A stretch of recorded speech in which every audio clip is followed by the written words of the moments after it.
Okay, so again, thank you all for attending today. It's really a privilege to be presenting. Today, I'm talking about my work on identification of factor risk premia. So just a little bit of background and motivation.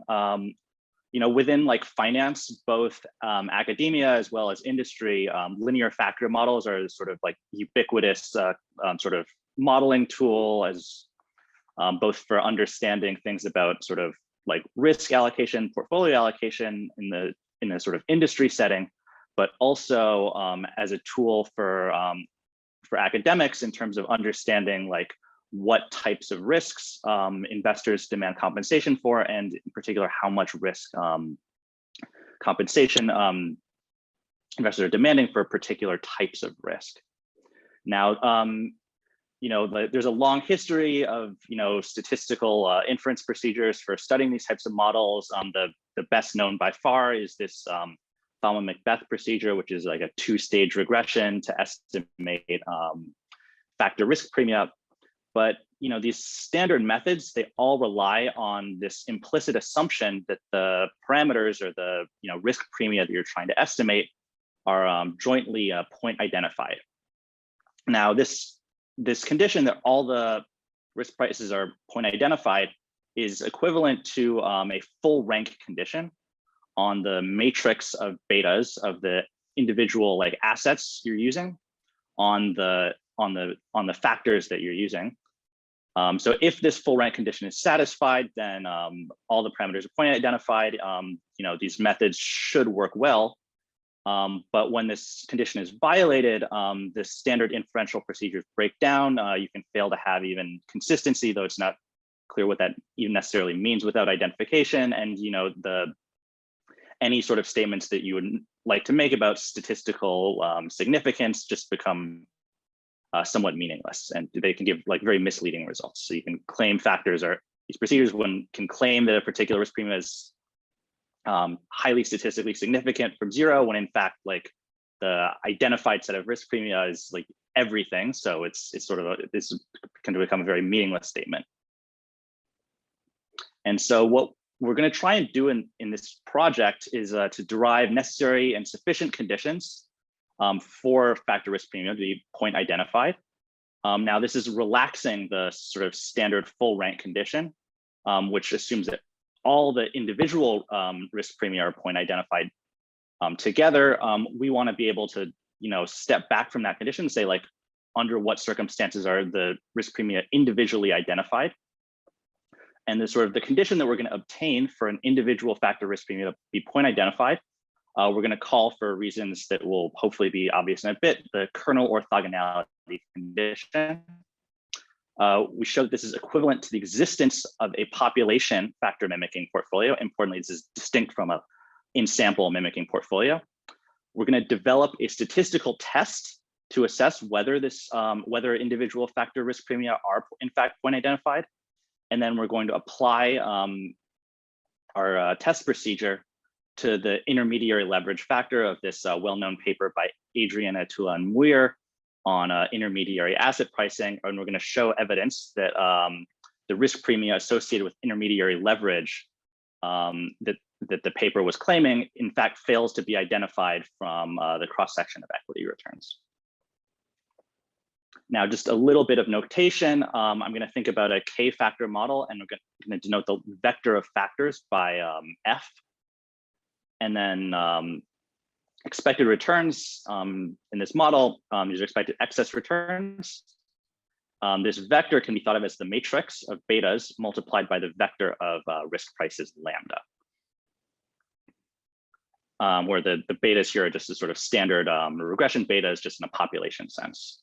And we're going to say that the vector of risk premia lambda is point identified if this equation 1 has a unique solution.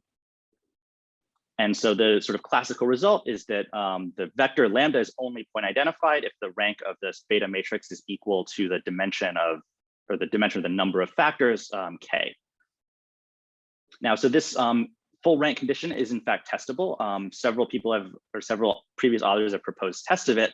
And generally speaking, in specifications in which you have macroeconomic or like, in other words, non-traded factors, it's very statistically difficult to rule out rank deficiency. And oftentimes there's quite a bit of evidence that this rank condition fails.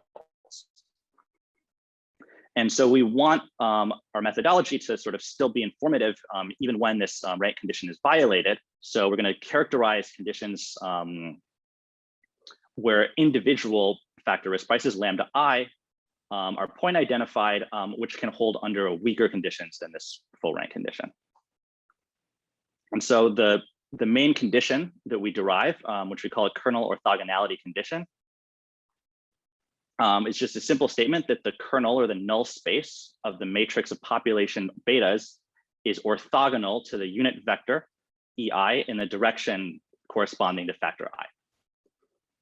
And our result is that the individual factor risk premia is point identified if and only if this kernel orthogonality condition holds.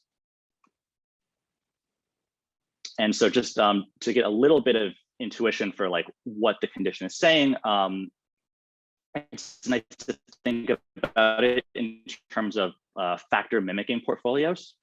So I mean, I think about a portfolio as being like a vector of weights, which I get assigned to individual returns, which I'm going to denote by phi.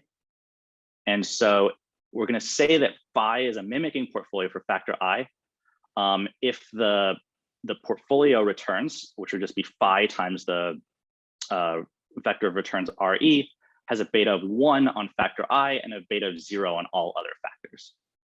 And so just probably an obvious result is that mimicking portfolios, even when they exist, are generically not unique. So what people usually do in practice is they choose a minimum variance mimicking portfolio, but for our results, it's not particularly important what your selection rule for the mimicking portfolio is. But what we show is this result that a mimicking portfolio in the general sense for factor I exists if and only if the kernel orthogonality condition holds. So another way of interpreting like this condition that we're testing for is that we're testing for the existence of a true, like in a population sense, mimicking portfolio. Now the arguments that I presented implicitly assumed that the linear factor model was correctly specified, so that the sort of the cross section of expected returns was fully explained by the k-dimensional factor model. In practice, you might think that instead factor models are like an approximation, and so that equation is never going to hold exactly, even in a population sense. And so there, when you want to think about the linear factor model as an approximation, our condition still is going to have an interpretation, and the interpretation is going to be whether or not the sort of least misspecified factor model, so the sort of the risk premia under the sort of least misspecified model, whether those individually are point identified. And so there's, this is least misspecified relative to some weighted average of the squared pricing errors. It's important that it's squared pricing errors here, but the way you assign the weights is not super important. So it can either be like average squared pricing errors, which is implicitly what Macbeth looks at. Otherwise, you could do some sort of like more complicated weights. Like one is sort of Hansen Jaganathan distance. Another one, there's generalizations you can think about in terms of like generalized empirical likelihood criteria that sort of work out similarly. And so just the takeaway here is just that this testing this condition remains meaningful, even if you view the linear factor model as an approximation rather than an exact description of the cross-section of expected returns. So we develop a test procedure which just directly tests for a given factor whether this condition holds, so that the linear factor, the risk premia lambda I associated with factor I in the linear factor model is point identified. And so the null hypothesis here is going to be that the kernel orthogonality condition holds for factor I. So the null hypothesis is point identification. And the intuition, what the test is really doing is testing for the existence of a d-dimensional linear subspace of the kernel of the matrix of betas, which is orthogonal to the direction of factor I, where d is an estimated dimension of rank deficiency. The actual test procedure is a little bit complicated to write out fully, but this is kind of just sort of the intuition of what we're doing. And then we show that this test has an asymptotic chi-square distribution.